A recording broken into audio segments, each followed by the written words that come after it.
Tennessee football has a new offensive scheme, but what does that mean? Or more importantly, what do we think it should mean? Welcome to the Volunteer State. I'm Tennessee beat writer Adam Sparks, along with John Adams of the Knoxville News Sentinel. On this episode, we're going to overreact to a comment that Nico Iamaleava made about the quote-unquote new scheme that the Vols are working on in spring practice. After all, overreactions are what the offseason is for in college football. Plus, I'm going to tell you what I learned during a week-long vacation in Australia, specifically what grilled kangaroo tastes like. Actually, John, let's start there. I know our listeners come to this pod for us to discuss Tennessee football. That's what they want. But what they really need is tidbits about my international vacations. So I'm going to give them what they need before we give them what they want. John, I spent, as you know, during spring break when Tennessee football was off from practice, I spent a little over a week in Australia. I went to Sydney for like 6 days, spent a couple days in Cairns, which is where the Barrier Reef was, had a great trip. Learned a whole lot about Australia, some that I knew, a lot that I didn't know. But so John, I want to get a first reaction. You and I have not actually spoken since I got back from Australia. When I say Australia, John, what pops into your mind? Kangaroos. Okay. They do, and not grilled kangaroo, fighting kangaroos. My first wife worked at the Knoxville Zoo for a while. Okay. And one of the coworkers there got beat up by a kangaroo. I mean, beat up badly. I didn't know they were such fierce fighters until that moment, but they are. Yeah, they can be nasty. They're kickboxers. That's right. Yeah, since I've gotten back, as you know, I always like to talk about the food that I eat on my trips first. Sure. And anytime that I mention that I ate some grilled kangaroo, the first reaction is, "Oh, that's terrible," because those kangaroos are so sweet and cuddly, and they're not. They're not sweet and cuddly. No. Now I actually pet some kangaroos. We went to one of those like reserves or whatever. Koalas. You're lucky they didn't kick you when you petted them. I know. These were nice kangaroos. They were very tame, domesticated. I'm sure the ones that I ate were wild. I wonder if kangaroo meat would flare up my gout in my foot. It's a wild game. I would think it would. Well, that's red meat, right? And I guess it would qualify as red meat. Yeah. Mine was pretty pink. If you eat kangaroo, now let me say it was delicious. Like if we had kangaroo over here, I would order it, at a steakhouse or whatever regularly. It was like a juicy steak. Was it better than buffalo meat, say? It's similar. You have to eat it rare, or I made a special request and I said, please do it medium rare, which they did. Because if you cook it even any more than that, it's like shoe leather. Because I would imagine kangaroos, as muscular as they are, it's sort of hard to find a slab of fat on them. I don't do rare, so that would count me out. Yeah, I usually do like medium well steak, Me but too. this was medium rare, and it was really good. Okay, so what else? What else do you think when I say Australia? Golly. Just think of a movie. There was one where I still remember the line, "Dingo got your baby." Yeah, that's an older one. I can't remember the. Let's see, Crocodile Dundee, John. Okay, well, all right. I think of Nicole Kidman, Naomi Watts. I'm kind of a movie buff, so I can think of actors and actresses. A lot of good ones come out of Australia. Yeah, they love Nicole Kidman over there. I spend as much time talking to Australians as anything. We like to do that when we're on the road. But yeah. Crocodile Dundee, that's Crocodile the movie. Dundee. Yeah. I found that Australians, some roll their eyes if you mention Crocodile Dundee or any lines from the movie. They're kind of done with that. That was a movie from the 80s. Yeah. Others embrace it. I don't know how well you know the movie. I grew up on it, but we were at a steakhouse, and my oldest daughter ordered a steak, and so the server came to switch out the knives from like a regular knife to a steak knife. And my oldest daughter's 23 years old. She would have never seen Crocodile Dundee. But the server quoted a line from Paul Hogan line from the movie, and he took her small knife and he said, "That's not a knife. That's a knife." He flashed the steak knife. And so are the steak knives larger than our steak knives? Yeah. Oh, of course. Yeah. Yeah. They have to cut up crocodiles with them. But my two girls, I had to explain every time somebody would make a reference to a Crocodile Dundee or something, and they had no point of reference. I knew this before I went. Don't say shrimp on the Barbie. You absolutely do not say that, or they'll kick you out of the country. It's prawns on the Barbie. Prawns on the Barbie. They call shrimp prawns. They don't call them shrimp. That line came for an American audience years ago in that famous commercial. There's no shrimp over there, only prawns. I remember. I mean, I saw one Crocodile Dundee movie. I don't know if there was more than one, but one was all I was interested in. But now that I think about it, and that's why that never came to mind. I just remember the big knife. That's all I remember. Yeah. Well, and that movie, and then everything you hear of Australia in popular culture, at least like online, is like the huge scary creatures in that country. Like a lot of people I've talked to said, "Well, I'd love to go there, but they have these enormous spiders and snakes that are as big as a car, and all these scary." Which, by the way, that is true. There are scary creatures over there, but they're not like in the city. We stayed in Sydney, which is like the size of Chicago. There were enormous spiders in the country. The stories of like snakes in the toilets, that's all true, but it's like in rural areas. It's not at the height, Well, what is the snake of choice there? The spider of choice. Do they have tarantulas, black widows?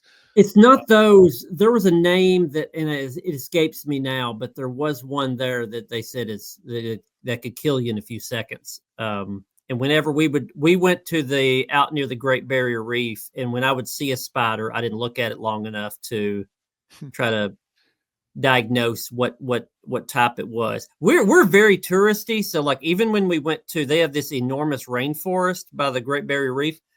We went on a gondola like over top of the rainforest, so we could look down at it, but we didn't dare like go down in there and walk around much. Well, see, I'm a birder, so did you see any unusual birds, any exotic birds there? They have bin chickens, they call them, which hang around trash cans. That would be a life bird for me. Okay, well, John, there's a bird over there and I don't remember the name of it, but it will come and like bop you on the head, but only during certain seasons of the year. Apparently not the season when I was there. I wasn't attacked, but if you ride bikes over there, you put like spikes on your helmet, or they paint eyeballs on the top of your helmet to scare the bird. You're a bird watcher. You know these things. I don't remember the name of it. You'd probably be familiar if I told you. No, I do not know birds that bop. These are bop birds, I guess, bopping birds. Yeah. I've never encountered one of those. And as you can tell, my knowledge of Australia is very limited. I guess it starts with Nicole Kidman and Naomi Watts, but aren't there a lot of descendants of criminals on that continent? Yeah, it was found the settlers were British prisoners, European prisoners. I went through a whole history tour to learn about all the history of the convicts. A number of former convicts are like on their money, like a lot of their founders of their country. Like I pulled out some money, $50 bill, $20 bill, $5. Oh no, the $5 bill is Queen Elizabeth, but some of the others, there were former convicts that were sent there as prisoners in like money making schemes, and now they're on their currency.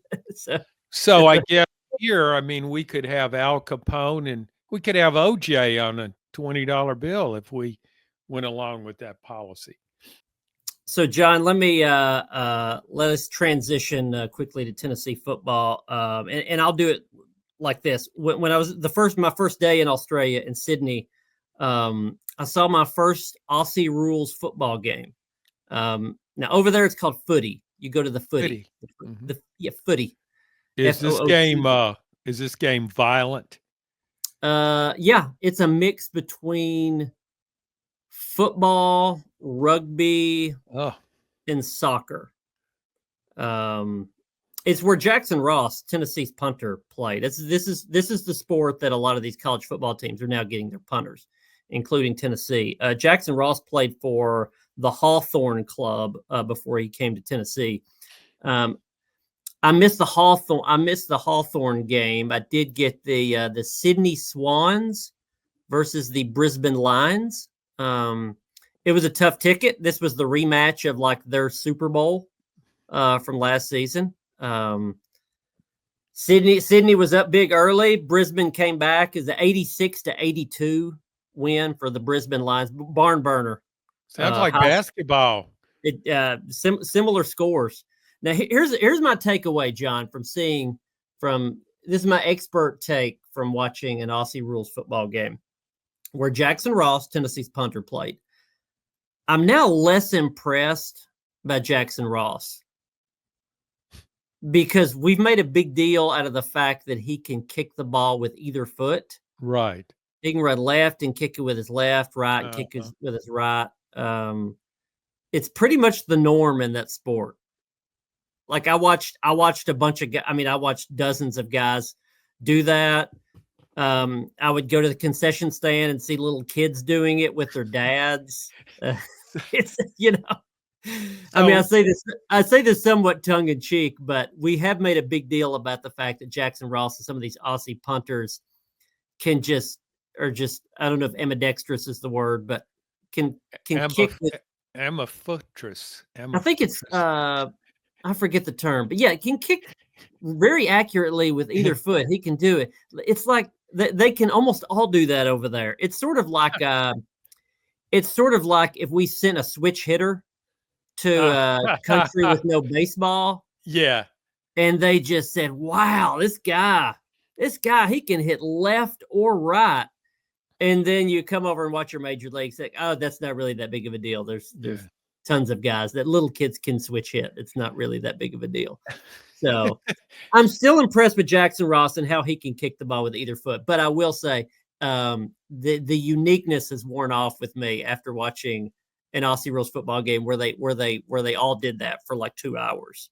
So perhaps since coaches are notorious copycats and they copy recruiting too, we could soon see a plethora of switch kickers in America. Yeah. There's a few that have already gotten to the NFL, but Tennessee jumped on that bandwagon to get Ross. But yeah, you could get a million of them. Now I will say the ball is harder, I think, to kick with either foot a football than it is Aussie rules football. But let's not linger on that sport. I've got a whole lot more that I could talk about Australia. But we'll get to the reason that people tune into this pod, and that's not footy, but football.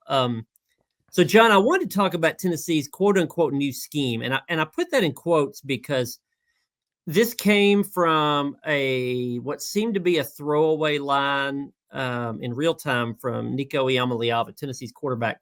We were asking him during spring practice about working with Mike Matthews, his wide receiver, in the offseason, and Nico just sort of casually said, well, we have a new scheme, so we had to work on that. And all of us sort of did a double take, a new scheme.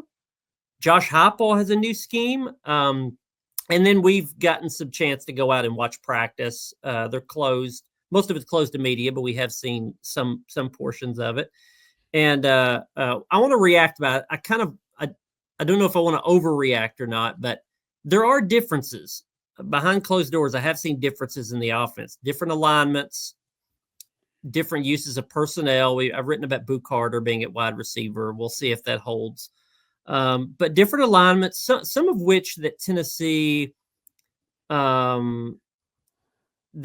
doesn't want out there in the public. there are portions of practice that we're not allowed to shoot, like video or take photos of. There was one particular alignment that was in a drill that we were told no photography, no video of this drill. And Josh Heupel even flagged down one of our KnoxNews photographers, thinking that she was shooting the drill, when she wasn't. She was shooting something nearby. But that's how that's how much this mattered. And so I looked at the drill and I said, okay, I see the alignment that they're in here that they haven't shown in the past. So I understand why they don't want photos or video of that.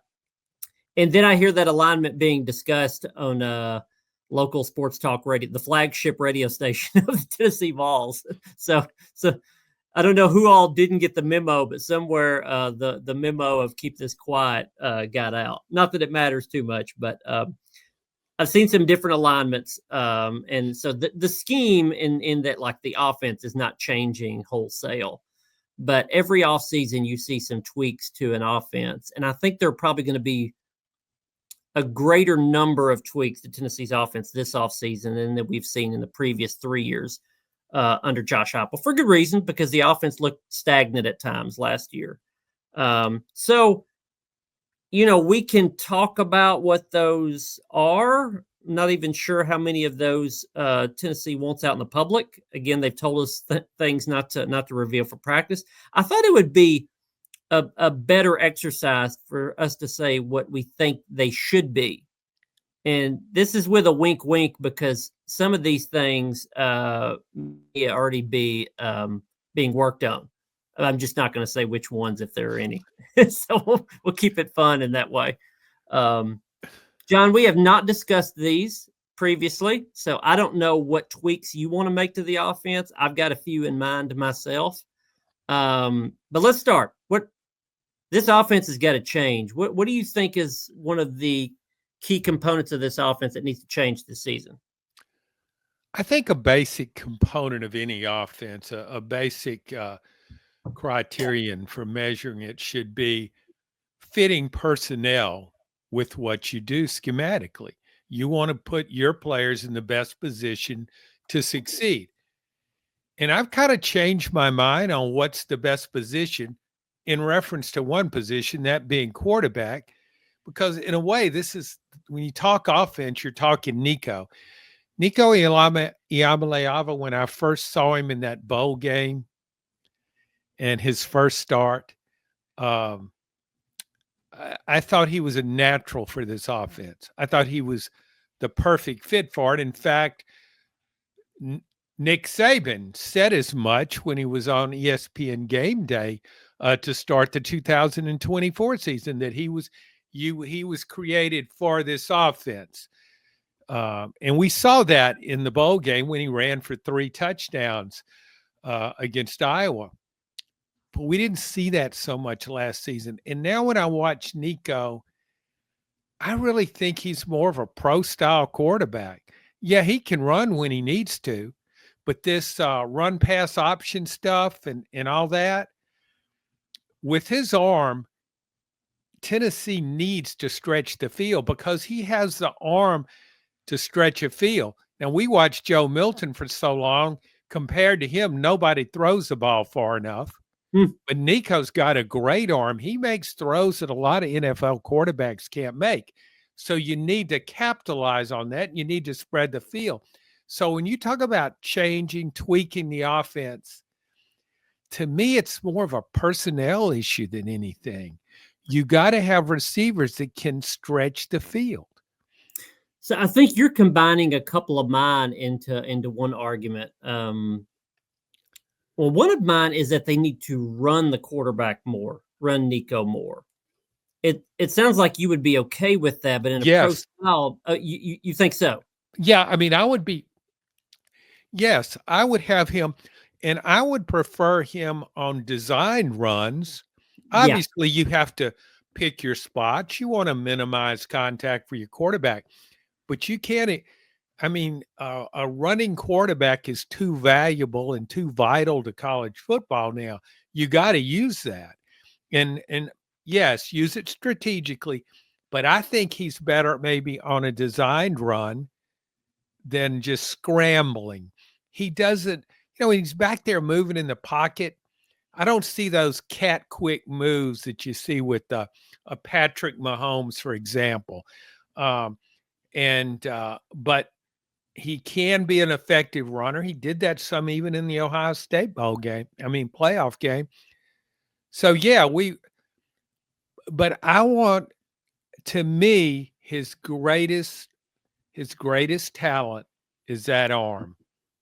I mean, he throws that deep out like not many quarterbacks can. He gets it out quickly in those bubble screens, tunnel screens, whatever you want to call them. He can get the ball out there across the field really fast. So I want to try to capitalize on his arm talent, I guess.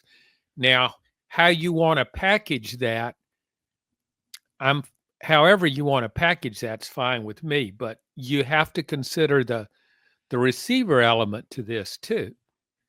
So let me add some background to a couple things that you're talking about: the quarterback runs, and then also the deep passing game. On the quarterback runs, I think we remember back to Hendon Hooker and think that Hendon ran the ball just far, far more than either Joe Milton or Nico have.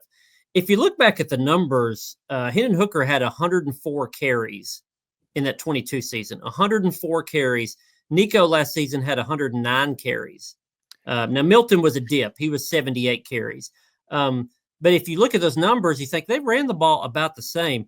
But the difference was that those carries, rushing attempts, what's added into that are scrambles, are sacks, these sort of things. Anytime that the quarterback ends up with the ball at the end of the play. And I think what you hit on was right. A lot of what Hendon did were designed runs. And just, a couple a game. That's all it was. And I think Nico needs it to be less complicated. He's not that elusive. He's not a start and stop guy. Hendon was a start and stop guy. Yeah. We saw Hendon so many times do his spin move out in open field. Nico is not that guy. Nico is the type that needs to put his foot in the ground and go north and south. And that's where you need to simplify the runs and more designed runs. Last year, I think by the end of it, if you look in the Ohio State game, he ran the ball in the red zone a lot more. Now, that didn't help them. They got blown out anyway. But you could see things turning a little bit late in the year where I think the coaching staff looked at it differently and said, okay, maybe he should run the ball more. They were really, really cautious in trying to protect him, keep him from injuries.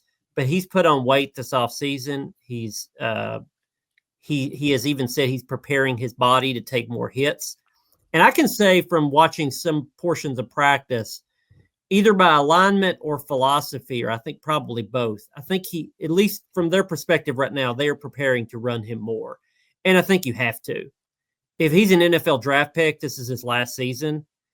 If he's not a high NFL draft pick, then he's here 2 seasons, but that means you didn't capitalize on him this year anyway, if he can't play his way into the draft. So you have him, use him. And I think more called, designed quarterback runs is a way to do that. It's not going to be Hendon Hooker type numbers because he's a different type of quarterback, but I think you can use him in at least somewhat of a similar way, especially the red zone. I just think, and I think Nico has the ability to get you 6-7 yards on a run inside the 20. And I think when they used him in that way, all the way back to the Citrus Bowl a couple of years ago, he was very effective.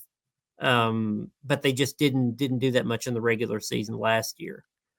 Well, yeah, that was the thing that stood out to me in that bowl game, was inside the 10-yard line, what an effective runner he was and how he read the field so well, knowing when to cut.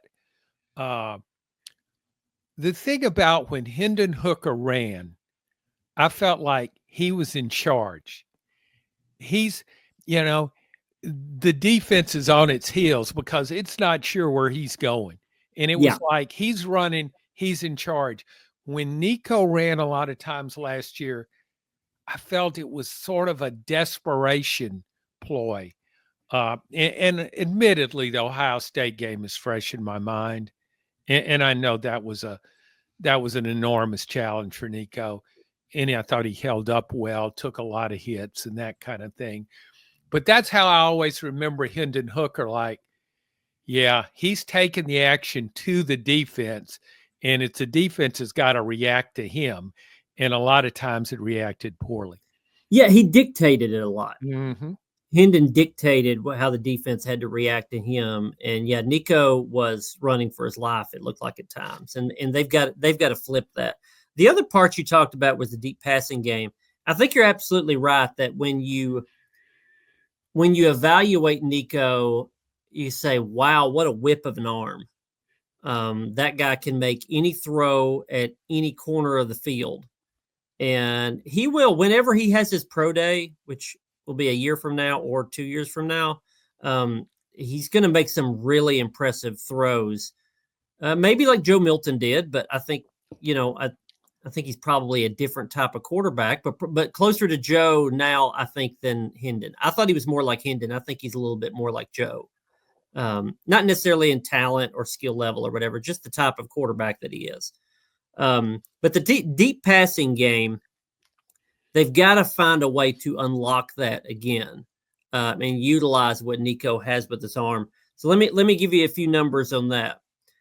In 2022, this Hendon Hooker's last season, Tennessee had 40 pass plays of 30 yards or more. 40 pass plays of 30 yards or more. In other words, just big plays.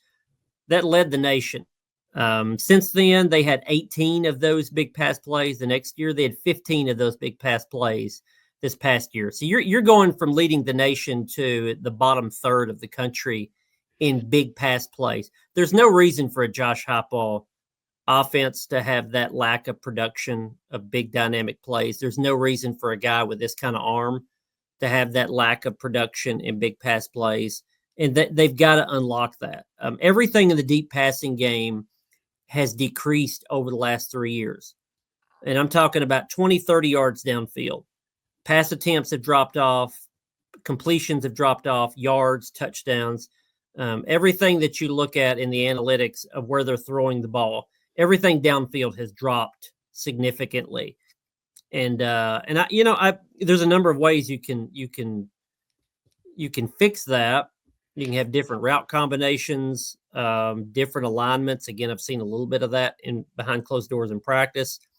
You can do some things to get wide receivers isolated more. They certainly didn't have that last year, and I don't think they had the personnel to do that last year. I think Mike Matthews would be the best chance of them doing that this year. Better protection. And really, Nico's got to have a willingness to throw the ball deep. And I think maybe by mid-season last year, he had less of a willingness. I don't know if he didn't trust his protection. Maybe there was a good reason not to. Or he just didn't think guys could get open, or he was scared of turnovers. But for whatever reason, it seemed like he didn't look to throw the ball deep last year. And they've got to remedy that, because this offense is not what this offense should be if they can't throw it deep. Yeah, I think it was a combination of that, of what you mentioned.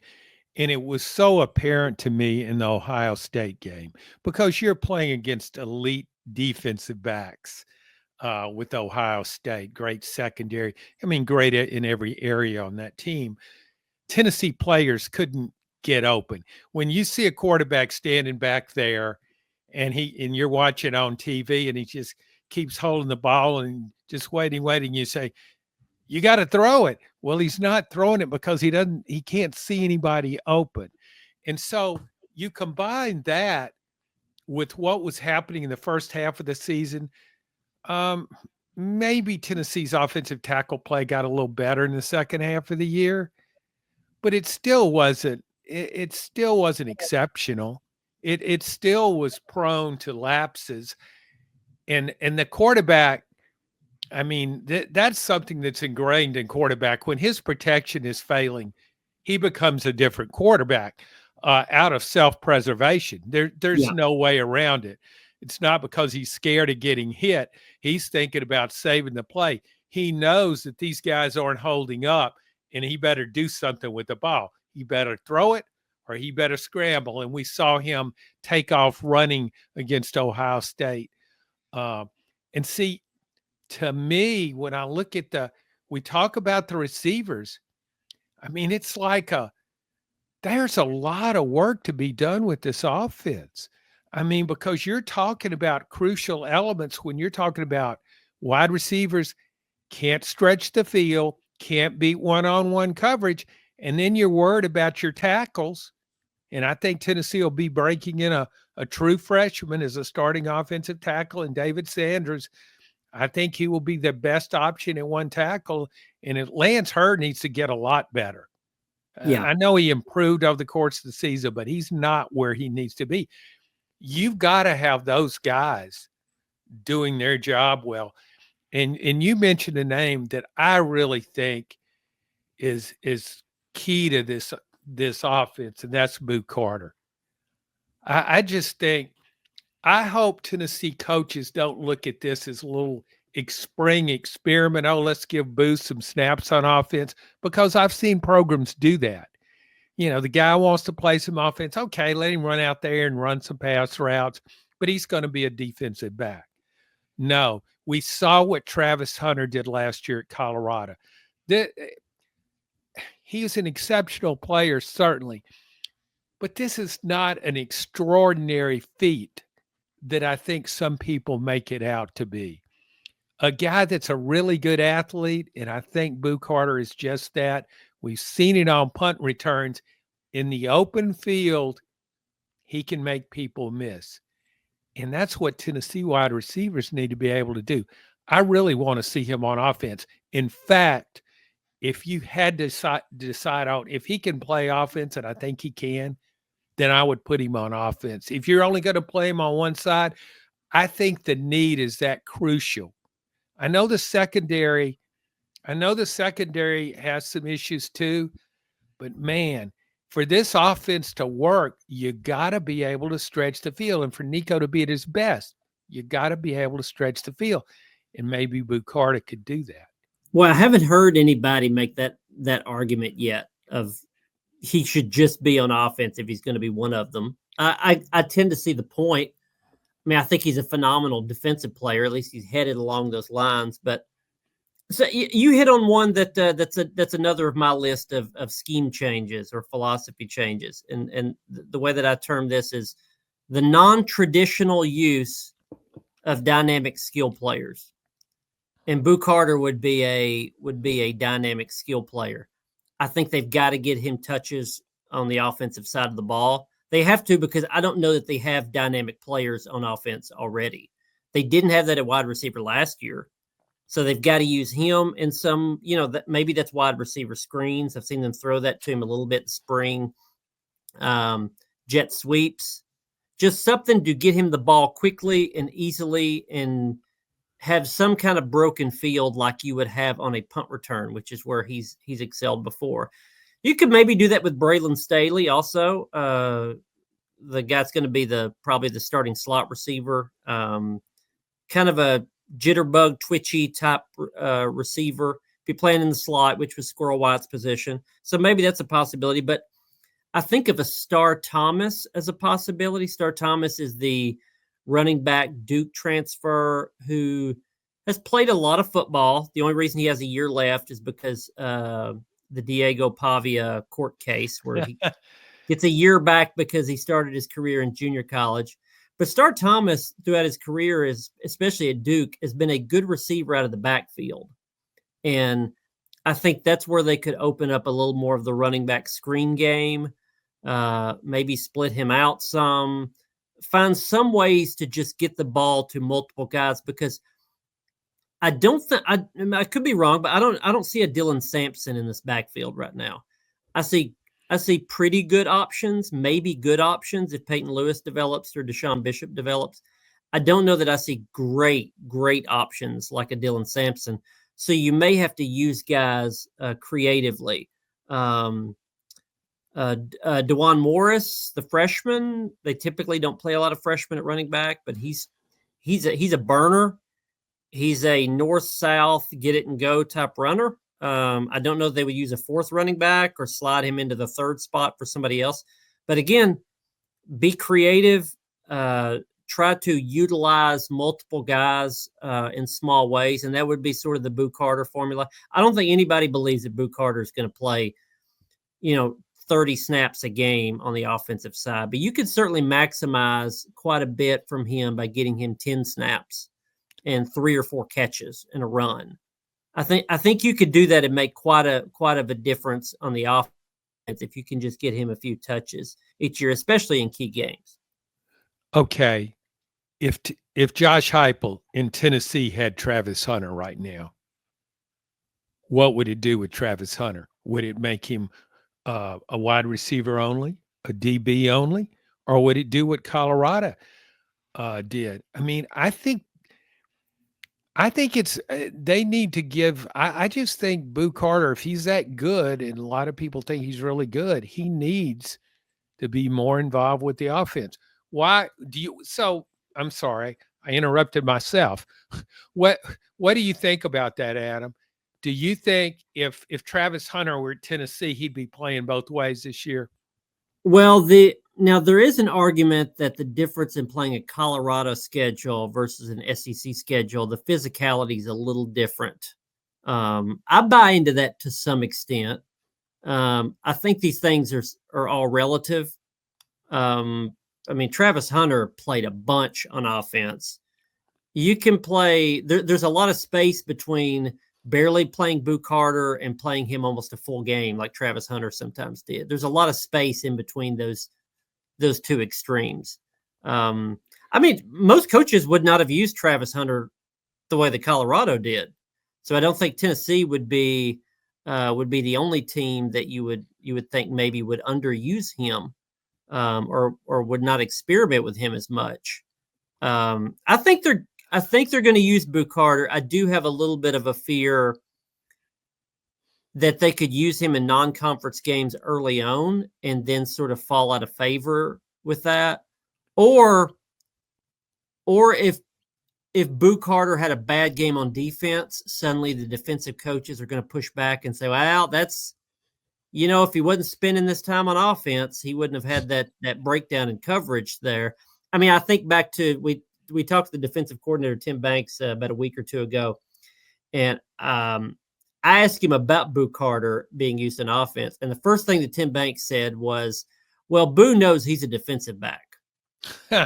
But, we'll utilize him in other places if needed. But I thought it was somewhat telling that he made sure he pointed out Boo Carter is a defensive. He's my guy. He's not their guy. He's my guy. But isn't that just being territorial? Sure. Do you think Boo Carter would have that answer? I think Boo Carter said, no, I'm an offensive and a defensive guy. I think that would be his answer. I think Boo Carter would say, give me the ball in any of the 3 phases and I'll do something with it.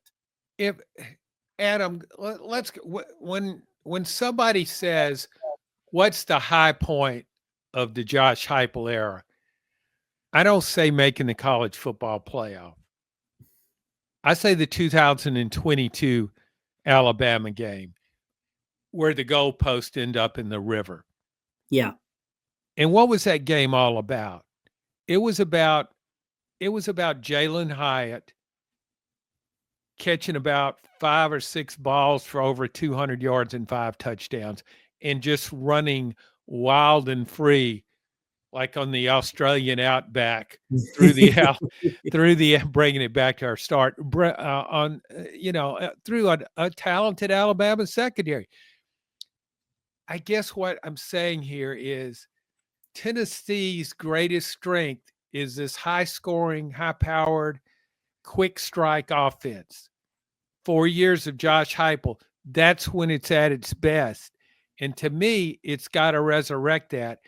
And I think whatever you need to do to get there, you should do that. And if that means putting Boo Carter on offense more than defense, I'd say go for it. That 2022 secondary wasn't great, as Spencer Rattler of South Carolina showed pass after pass. And I know it didn't make the playoff, but it was a 14 playoff back then. I just think I for Tennessee's best expectations to be realized, it's got to have a high-powered offense. Well, and I'll tie that back to our Boo Carter point and also the wide receiver point. I think Tennessee has got to go get another wide receiver. The transfer portal will reopen after spring practice. Now, the thinking is you're not going to have a lot of great options because those options were out there in the first portal period. And you're not going to get a spring practice with whoever you pick up. So, the thinking is you're not going to improve greatly through the portal. But we're recording this in the middle of the week. This week, early in the week, we talked to Josh Heupel and some of Tennessee's wide receivers, and sort of the consensus coming out of that, I think, with some people was that this wide receiving core is going to it's got a chance to be good. Mike Matthews looks pretty good in practice, and Braylon Staley, they're pretty excited about him. Those 2 points, I think, may be accurate. But that's sort of where it ends. I mean, John, they had 6 scholarship wide receivers in spring practice, and only 3 of them have ever caught a ball in a college game. Well, Adam, let's flash back to preseason 2024 when Josh Heupel talked about how deep and talented that receiving core was, deepest he'd ever had. And we never saw that on the field. We never saw where that depth of talent never showed up.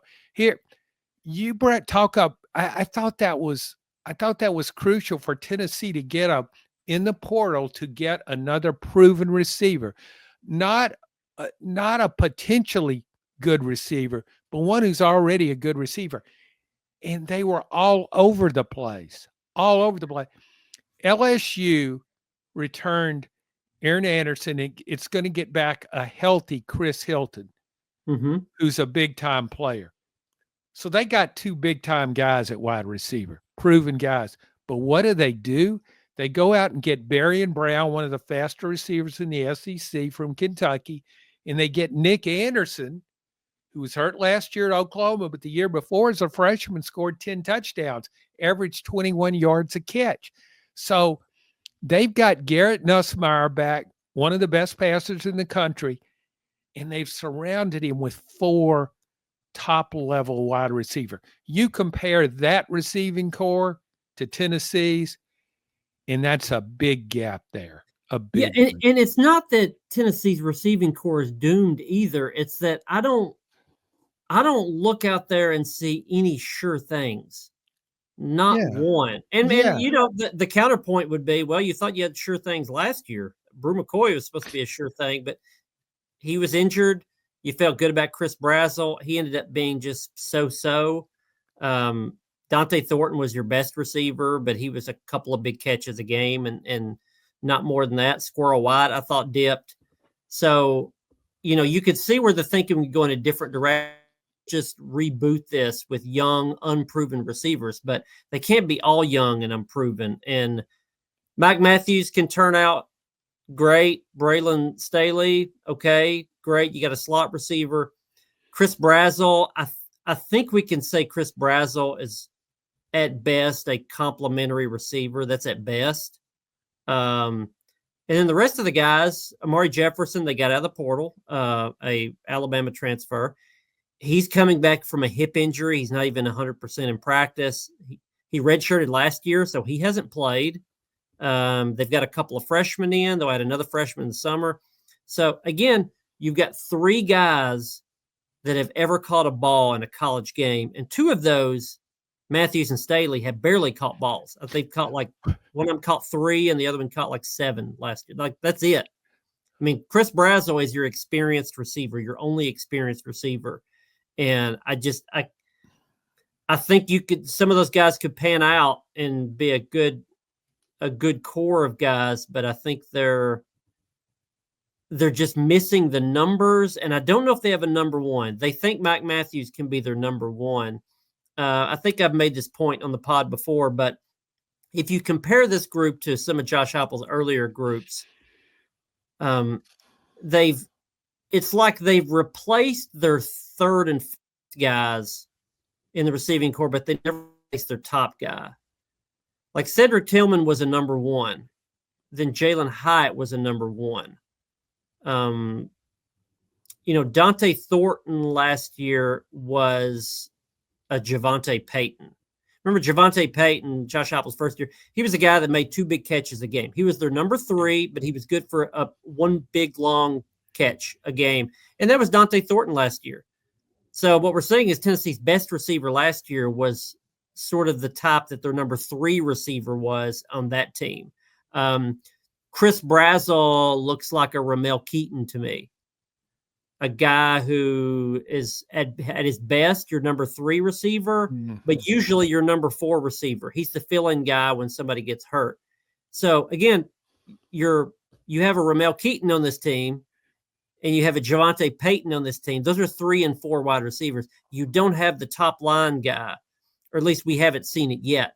And that's what's missing. Each version of this receiving core is a little worse than the one before. And it still can be good, but they've got to have somebody that will scare opposing defenses. Mike Matthews has a chance to be that, but boy, if he's not, then you've got a lot of guys that are just okay. Well, I think going back to last preseason, I think Tennessee's offensive coaches oversold their receiving corps.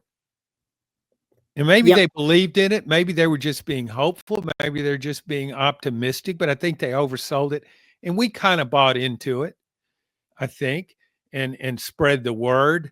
But you go back and when you start breaking it down one by one, I didn't know Chris Brazzell was a blank slate to me, but I didn't have to see much of him to realize he wasn't a big play receiver. And I don't know, he had pretty good numbers at Tulane, but you're talking about a different level of competition. Brew McCoy was too slow. I mean, he was not fast enough to be an elite receiver. He was a good blocker, a strong receiver, could be productive, but he wasn't. He's a possession receiver. Yeah, he's a possession receiver, and so was I don't know if Chris Brazzell was even that. But I go back. Squirrel White to me was a big disappointment. When I saw him as a freshman, he's the guy I thought he can be an all-SEC player. I missed badly on that one, and I'm not sure why. But I thought he could make plays. I thought he was quick enough, fast enough. I know he wasn't a big guy, but I thought he would make plays, be a playmaker, and he wasn't that at all. And now he's transferred. So I just – you're right. I mean, there's no elite receiver there. And see, I brought up LSU's because they're so obviously bountiful at that position.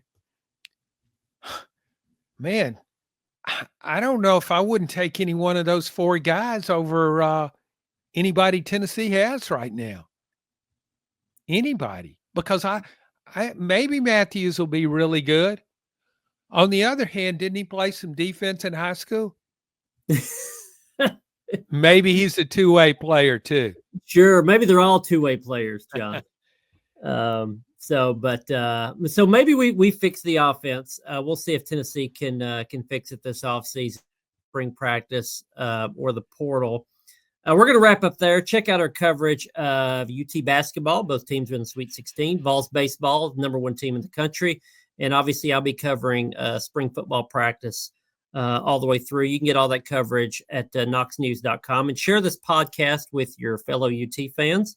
Well, we'd love you to subscribe as well, so you won't miss a single episode of us talking Vols football and the rest of the sports. And thanks for listening to this episode of the Volunteer State.